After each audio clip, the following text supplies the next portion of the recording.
माझी विनंती माननीय मुख्यमंत्री उद्धव ठाकरेजींना एवढीच आहे, या संदर्भात आम्ही 5 प्रश्न विचारले होते। त्या 5 प्रश्नापैकी एकाचंही उत्तर आपल्याकडून आलेला नाही। ही जागा विकत घेण्यामागचं उद्दिष्ट काय? रश्मी उद्धव ठाकरे आणि मनीषा रवींद्र वायकरनी ही जागा घेतली, मग त्या घेतल्यानंतर काय केलं हे महाराष्ट्राच्या जनतेला उत्सुकता आहे। गमतीची बाब अशी आहे, या 5 पैकी एकाही प्रश्नाचं उत्तर देण्यात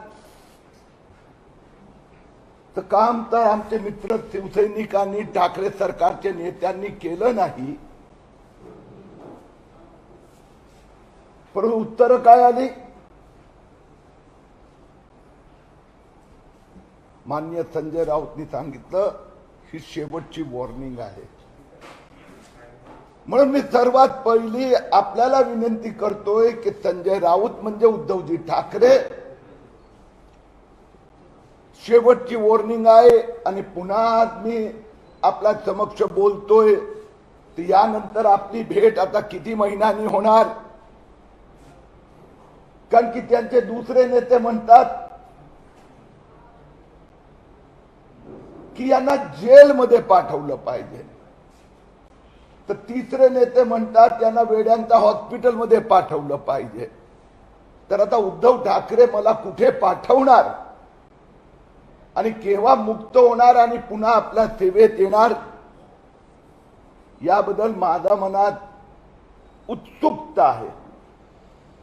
भीती दमडीची नाही। संजय राऊत आणि उद्धवजी ठाकरे मध्ये हिम्मत असेल ना, हिम्मत, मी हात लावून दाखवते नाही म्हणत, एका प्रश्नाचंही उत्तर द्या। उद्धव ठाकरेजी मध्ये हिम्मत असेल तर मी विचारलेल्या एका प्रश्नाचंही उत्तर द्या। आज माझा दुसरा प्रश्न घ्या। उद्धवजी ठाकरे, आपला परिवाराचा व्यवसाय काय आहे? माननीय बाळासाहेब बद्दल मी काय बोलणार नाही, कारण की त्यांच्याबद्दल असं कोणी प्रश्न विचारण्याचा स्वप्नात पण विचार केला नसता। बाळासाहेबांनी आपलं पूर्ण जीवन समर्पित केलं होतं। पण उद्धवजी ठाकरे, आपला परिवाराचा व्यवसाय काय? जमीन घेणं विकणं, कन्स्ट्रक्शन करणं, आणि कन्स्ट्रक्शन मध्ये आपले पार्टनर कोण आहे जरा एखादं नाव तर कळू द्या। मी आपल्या समक्ष आज एक डेटा देत आहे। तो जो पेपर आहे, ते जे डॉक्युमेंट आहे, हे शेवटचं पान जे आहे, ministry of corporate affairs second last page, ministry of corporate affairs second last page, त्यात आदित्य उद्धवजी ठाकरे चौथं नाव बिल्डरचं वाचायचं।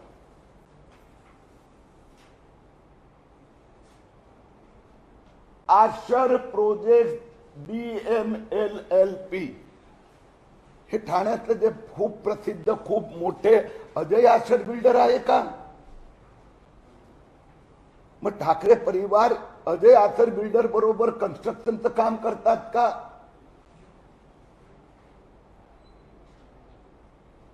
महाराष्ट्राच्या जनतेला फक्त माहिती हवी आहे की आदित्यजी ठाकरे, रश्मी वहिनी, मला एक थोडी स्पष्टता हवी आहे की रश्मीजी उद्धवजी ठाकरे हे एफिडेव्हिट आहे मुख्यमंत्री उद्धवजी ठाकरेंचं। त्यात पान क्रमांक 7 वर पाऊस म्हणजे पत्नी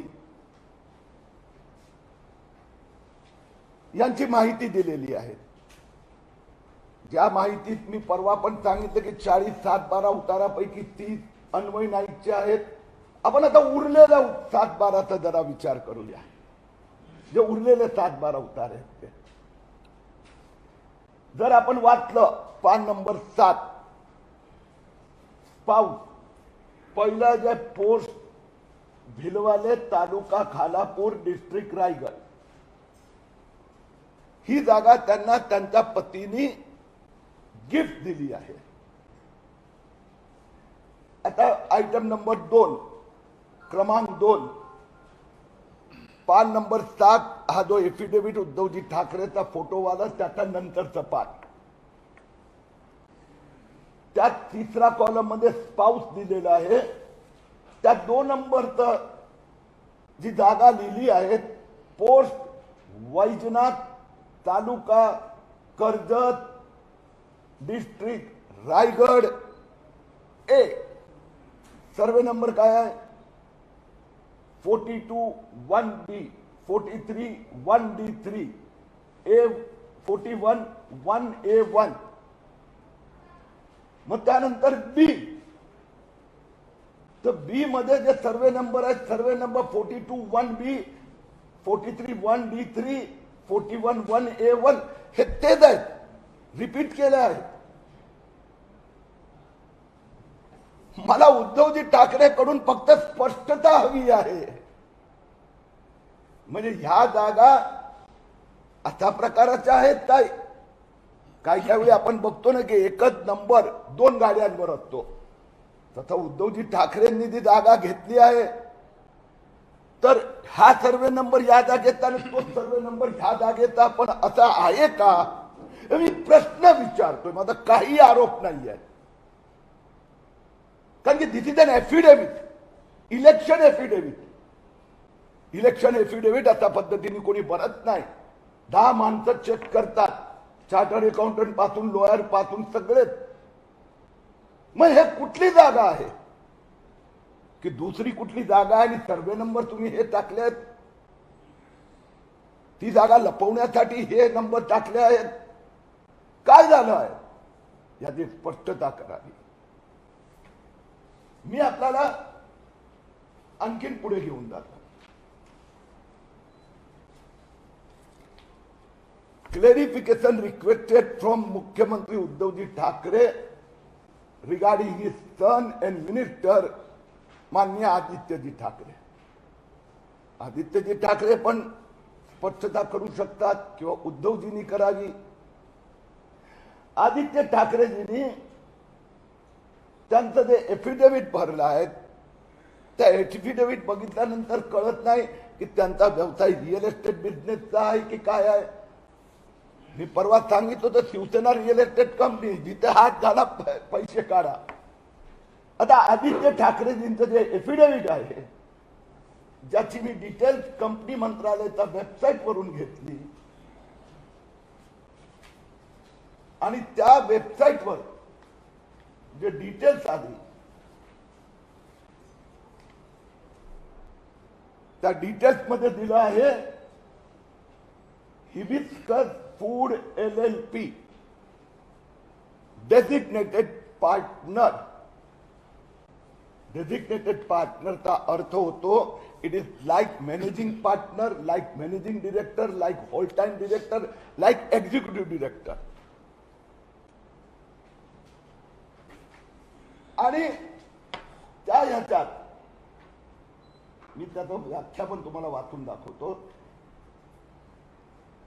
As per rule number 2, the limited liability rule 2009, officer of the LLP means officer include any partner, designated partner, employee of the LLP, any person in accordance with whose direction or instruction the partners of the LLP have been accustomed to act, and any person authorized to accept any service on behalf of a foreign limited company, liable partners and partners of such foreign limited. आता Aditya ठाकरेजी hibiscus foods मध्ये पण LLP मध्ये partner, इलिओरा solar LLP मध्ये पण designated partner झाले केव्हा?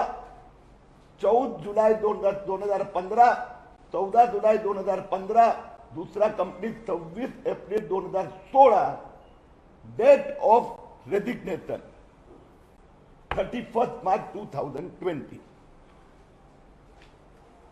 या दोन कंपन्यांमध्ये जे डेझिग्नेटेड पार्टनर आहेत आदित्य ठाकरे साहेब, त्या दोन कंपन्यांमधून त्यांनी राजीनामा दिला आहे. 31 मार्च 2020 ला माननीय आदित्य ठाकरेंनी मंत्री म्हणून शपथ घेतली. 28 नोव्हेंबर ना, 28 नोव्हेंबर 2019. मुख्यमंत्र्यांचा सगळ्यांचा एकसाथच शपथविधी झाला, भले 2-4 दिवस पुढे मागितले. मग तुम्ही मंत्री पण होतात आणि व्यवसाय पण करत होतात. माननीय मुख्यमंत्री, मी मुख्यमंत्री उद्धव ठाकरेंनाच विनंती करतोय की जरा क्लॅश ऑफ इंटरेस्ट आहे का, ऑफिस ऑफ प्रॉफिटचं इथे कुठे अडचण आहे का, हे माननीय मुख्यमंत्री उद्धवजी ठाकरेंनी स्पष्टता करावी.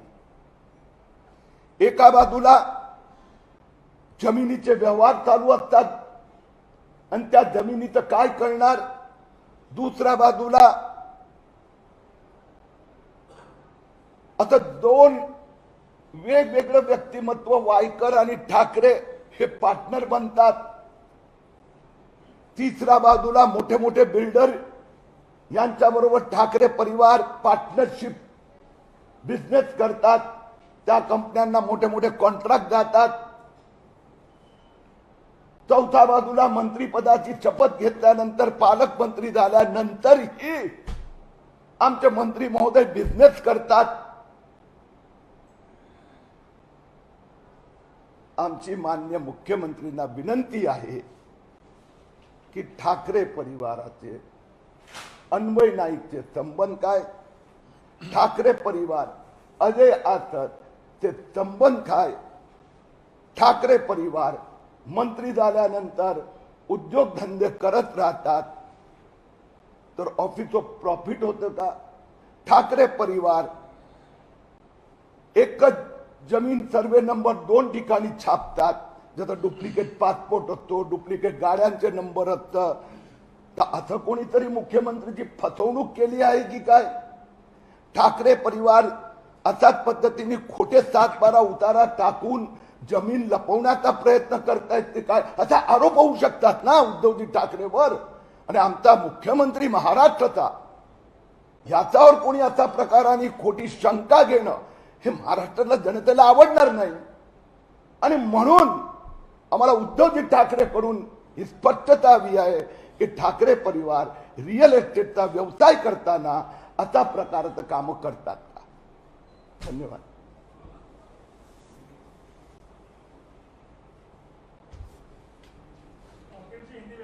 हाँ, एक हिंदी में बोल लेता हूं पहले. आज पुनः एक बार महाराष्ट्र के मुख्यमंत्री उद्धव जी ठाकरे से मैं स्पष्टता चाहता हूं.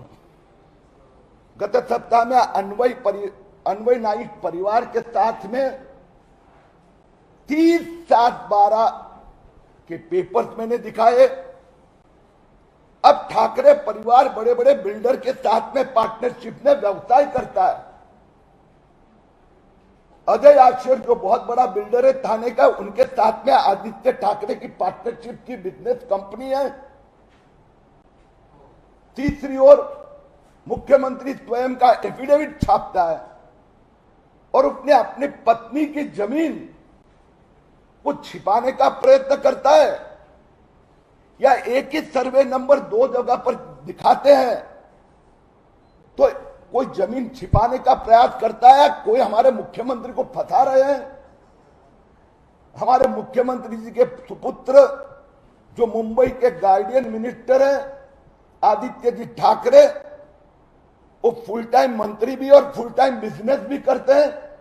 रियल एस्टेट से लेके विभिन्न प्रकार के 2 कंपनियां का जैसे मैंने नाम पढ़ के बताया, हिबिस्कस फूड्स एलएलपी और उसी प्रकार से इलियोरा सोलार एलएलपी, इसमें डेजिग्नेटेड पार्टनर है आदित्य जी ठाकरे रिजिग्नेशन 31 मार्च को किया, मंत्री बने 28 नवंबर को।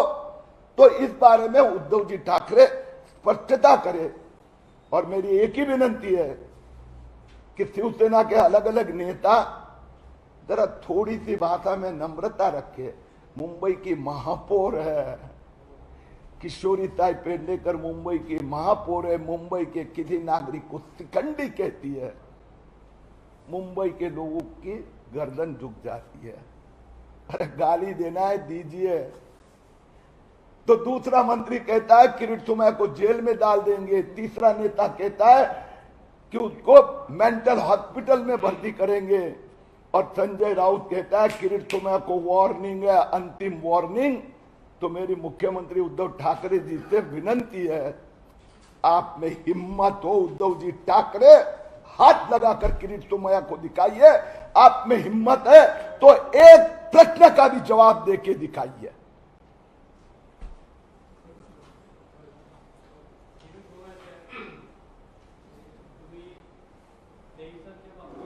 हमारे पाठक जी को भी कुछ कहना है, दूसरा एक विषय है। तो हाँ मुझे तुमचा विषय गंगा। हाँ एक महीने देतो तुम्हाला नंतर मी भेटतो। एक जस्ट आपकी जानकारी के लिए, ये पाठक जी ज्यादा बताएंगे, ते आपण मध्ये 100 बिल इलेक्ट्रिसिटी बिल याचं एक कंपायलेशन केलं होतं, ते त्यांच्याकडे दिलंय। ज्यांना कोणाला लागलं तर नंतर घ्या। हे एकदम वेगवेगळे बिल आलं होतं, डबल टिबल धापट। काही किरीट भाईंना काय प्रश्न आहे? मला असं वाटतं हाँ, तुम्हाला सांगतो मी, सांगतो। नाही नाही बोला ना।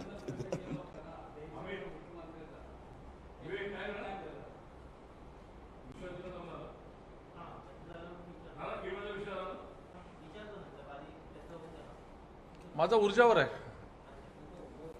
ते कंप्लीट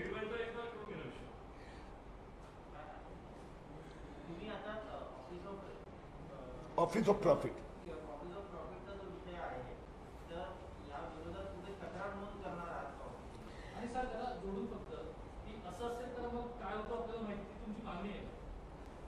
माझी विनंती आहे की मुख्यमंत्र्यांनी या संबंधात स्पष्टता करावी 2 मुद्द्यांवर, की ठाकरे परिवार मंत्री पण राहणार आणि बिल्डिंग कन्स्ट्रक्शन जमिनी विकण्या घेण्याचा व्यवसाय पण चालू ठेवणार का?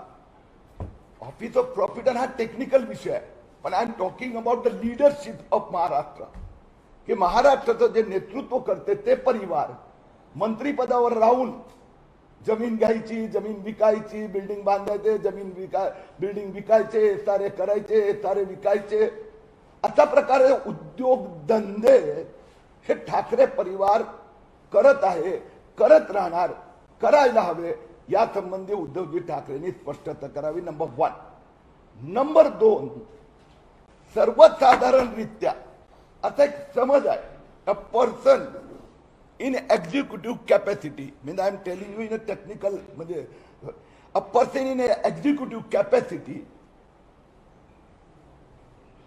cannot have 2 offices, because as a minister also he is holding an executive post.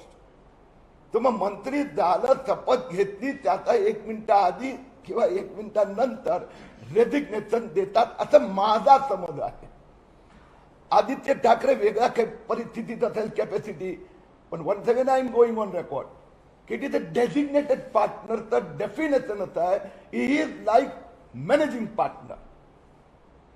तर या संबंधी उद्धवजी मुख्यमंत्रीचा स्पष्टीकरणाची आम्ही वाट पाहू।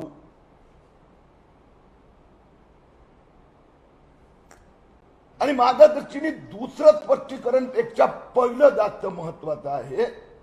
मी आज पण कंपनी मंत्रालयाशी बोललो, अकॉर्डिंग टू देम, म्हणजे मी त्यांना स्पेसिफिक केस नाही सांगितली, पण face of it is an office of profit, designated partner is office of profit, he is an officer in default.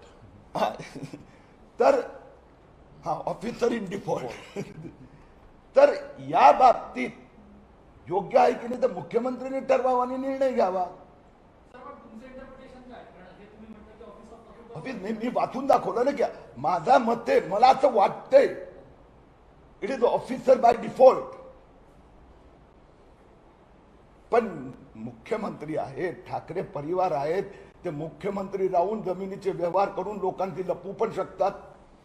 लपवलं होतं ना कसलं ते, हे सगळे नेते म्हणतात इलेक्शन एफिडेव्हिट मध्ये लिहिलं आहे का अन्वय नाईक, कुठे लिहिलंय दाखवावं, कुठे लिहिलं दाखवावं त्यांनी की वायकरची माझी बिझनेस रिलेशनशिप आहे, कुठे लिहिलंय, कुठे लिहिलंय की Ajay Ashar is a very big builder of Thane.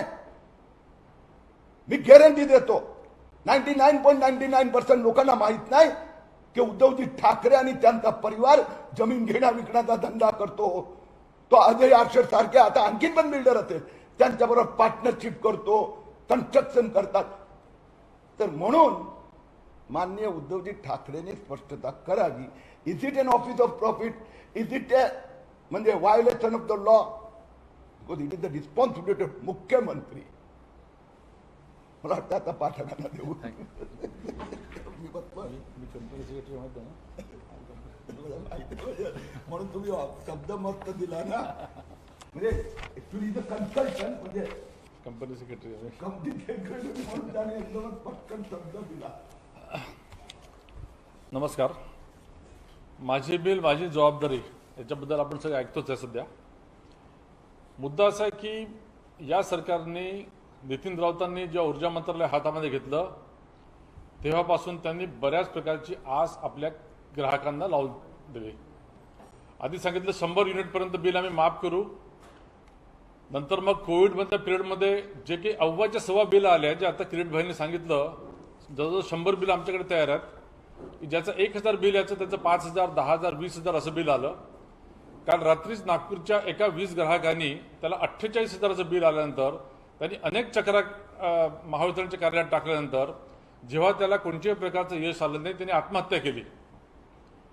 State transport ST मध्ये जळगावला जसं एकाने आत्महत्या केली, चिठ्ठीत नाव लिहिलं मुख्यमंत्र्यांचं, लागलीच 1000 कोटीची मदत केली, शेतकऱ्यांना मदत केली. त्याच प्रकारची मदत खरं तर 20 ग्राहकांना मोठ्या प्रमाणामध्ये करणं आजची आवश्यकता आहे. ऊर्जा मंत्री मात्र केवळ घोषणा करतात आहे. दिवाळीच्या 8 दिवस आधी त्यांनी म्हटलं की दिवाळीच्या आधी आम्ही गोड बातमी देऊ. मात्र दिवाळी आल्यानंतर त्यांनी ज्या प्रकारची परवा बातमी दिली ती अतिशय विपरीत अशी बातमी आहे आणि ग्राहकांची थट्टा करणारी, खच्ची करणारी अशी बातमी आहे. त्यांनी सांगितलं की तुम्हाला जे बिल आले त्याप्रमाणे तुम्ही बिलं भरा, अन्यथा आम्ही डिस्कनेक्शन करू. आणि या सगळ्या त्यांच्या जो पराभव आहे किंवा अपयश आहे हे लपवण्यासाठी त्यांनी एक कांगावा सुरू केला की 51,000 कोटीची ही जी थकबाकी आहे ही भारतीय जनता पक्षाच्या मागच्या 5 वर्षाच्या काळामधली आहे. त्याच्यावर मला वाटतं खुलासा करणं आवश्यक आहे. एक तर डॉक्टर नितीन राऊत कधीच अभ्यास करून किंवा फिगर्स घेऊन बोलत नाही. मात्र काही फिगर्स मी तुम्हाला सांगतो. ॲग्रिकल्चरची थकबाकी हा संपूर्ण राज्यांमध्ये, सर्वच देशामध्ये हा एक पारंपरिक विषय आहे. कारण शेतकरी हा गरीब असतो, तो विजेचे बिल भरू शकत नाही, त्यामुळे सरकारकडनं त्याला मदत करणं ही त्याची अपेक्षा असते. 2014 मध्ये जेव्हा आम्ही सरकारने हा चार्ज घेतला तेव्हा ही थकबाकी 21,000 कोटीची होती. ती आज 47,000 कोटी झालेली आहे. पण ती कशी झाली तर या 47,000 कोटीमध्ये पूर्णतः ॲग्रिकल्चर नाही आहे, इतर देखील थकबाकी आहे. दुसरा एक महत्त्वाचा मुद्दा असा आहे, मी आता फिगर्स बघत होतो की 1978 ते 2012 या 34-35 वर्षामध्ये ॲग्रिकल्चरचा सेल हा 60% वाढला. तोच सेल 2014 ते 2019 आमच्या काळामध्ये 5 वर्षात 60% वाढला. जे आधी 20,912 MUs मिलियन युनिट्सचं कन्झम्पशन ॲग्रिकल्चरचं होतं ते आता 32,700 आलं. आणि फिगर्स मी सगळे MERC कडे महावितरणने केलेले फिगर्सच्या भरोश्यावर मी बोलतो आहे. त्यामुळे 60% कन्झम्पशन वाढलं. कन्झम्पशन वाढलं याचा अर्थ की भारतीय जनता पक्षाचं सरकार हे नेहमी शेतकऱ्यांच्या हिताचे निर्णय घेत आलेलं आहे. 2014च्या आधी सरकारचा नेहमी प्रयत्न असायचा की शेतकऱ्यांना आम्ही वीज द्यायलाच नको, कारण काय तर शेतकरी पैसे देत नाही. 2014चं एक सर्क्युलर आहे, त्या सर्क्युलरमध्ये त्यांनी असं म्हटलं की एखाद्या ट्रान्सफॉर्मरवर जर 25 शेतकऱ्यांचं कनेक्शन असेल आणि त्यातल्या एकाही शेतकऱ्यांनी पैसे दिले नाही तर संपूर्ण 24 शेतकऱ्यांचं आम्ही कनेक्शन डिस्कनेक्ट करू असा तुघलकी निर्णय आधीच सरकार करायचं. आमच्या सरकारने माननीय चंद्रशेखर बावनकुळे साहेबांनी आल्या ते सर्क्युलर रद्द केलं. शेतकरी जर अडचणीत असेल तर त्याला मदत करणं हे आमचं धोरण होतं. या 4 वर्षामधला पिरियड बघा तुम्ही की शेतकऱ्यांचं कन्झम्पशन हे 60% वाढलं. शेतकऱ्यांची संख्या मोठ्या प्रमाणात वाढली. 6 लाख वीज कनेक्शन्स आम्ही वीज जोडण्या दिल्या. एक वीज जोडणी द्यायला जवळजवळ 1.5 ते 2.5 लाखाचा खर्च येत असतो. 10-12 हजार कोटी आम्ही त्याच्यामध्ये इन्व्हेस्ट केले कारण शेतकऱ्यांचे प्रॉब्लेम सॉल्व्ह व्हायला पाहिजे. त्याच्यानंतर 4 वर्ष लागोपाठ दुष्काळ होता. दुष्काळामध्ये विजेचं कन्झम्पशन वाढतं आणि शेतकरी पैसे देऊ शकत नाही. या सगळ्या गोष्टी असताना आमच्या सरकारने सारख्या हाच घोषणा केली की शेतकऱ्यांना तुम्ही काळजी करू नका, तुम्हाला आम्ही वीज पुरवठा करत राहू, तुम्हाला जेव्हा शक्य होईल तेव्हा तुम्ही पैसे द्या. चौथा एक महत्त्वाचा मुद्दा की नॅशनल टॅरिफ पॉलिसीप्रमाणे क्रॉस सबसिडायझेशन हे मोठ्या प्रमाणामध्ये असल्यामुळे आपल्या महाराष्ट्रामधनं अनेक उद्योगधंदे जवळच्या मध्य प्रदेशमध्ये, छत्तीसगडमध्ये, गुजरातमध्ये जात होते. त्यामुळे त्यांना देखील रिलीफ देणं आवश्यक होतं. म्हणून शेतकऱ्यांचं बिल काही प्रमाणामध्ये त्यांनी सोसावं असा आपण प्रयत्न केला. या 4-5 गोष्टींमुळे हे आपलं थकबाकी आहे ही जास्त वाटते आहे. मात्र थकबाकीमध्ये केवळ ॲग्रिकल्चरचं थकबाकी नाही आहे. दुसरं याच्यामध्ये पेमेंट जर शेतकऱ्यांनी केलं नाही तर त्याला डिलेड पेमेंट चार्जेस आणि जी वसुली म्हणतो, दंड म्हणतो, ते 18% असतं. त्यामुळे 8-10 हजार कोटी तर तशीच आहे. त्यामुळे ज्या प्रकारे नितीन राऊतांनी हा जो कांगावा केला हा केवळ बुद्धिभ्रष्ट करण्याचा प्रयत्न आहे, बुद्धिभेद करण्याचा प्रयत्न आहे. आमच्या सरकारने खरं तर 5 वर्षामध्ये 2-3 मुद्दे सांगतो. एक उदाहरण सांगतो. 18 ऑक्टोबर 2018ला महाराष्ट्रामध्ये अनप्रेसिडेंटेड 25,000 मेगावॉटची डिमांड एका दिवशी आलेली होती आणि त्या दिवशी कुठेही ब्रेकडाऊन न करता, कुठेही प्रॉब्लेम नव्हता, महाराष्ट्राने ती वीज पुरवठा केला. त्याचं कारण असं आहे की 5 वर्षामध्ये 3200 मेगावॉटचे थर्मल पॉवर प्लांटचं आम्ही कॅपॅसिटी ॲडिशन केलं.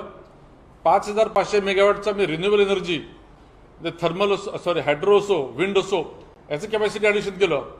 6,700 सर्किट किलोमीटरच्या पारेषणच्या वाहिन्या आम्ही टाकल्या. राईट ऑफ वे, जमीन अधिग्रहणाचे कायदे शिथिल केले. पूर्वी 30% तुम्हाला रेडी रेक्टरप्रमाणे जमिनीचा मोबदला मिळायचा, तो आम्ही मार्केट रेटने दुप्पट दिला. असे अनेक स्टेप्स आम्ही घेतल्यामुळे खरं तर वीज क्षेत्रामध्ये मोठ्या प्रमाणात क्रांती झाली. कधी लोड शेडिंग झालं नाही, कधी आम्ही हातामध्ये कटोरा घेऊन फिरलो नाही.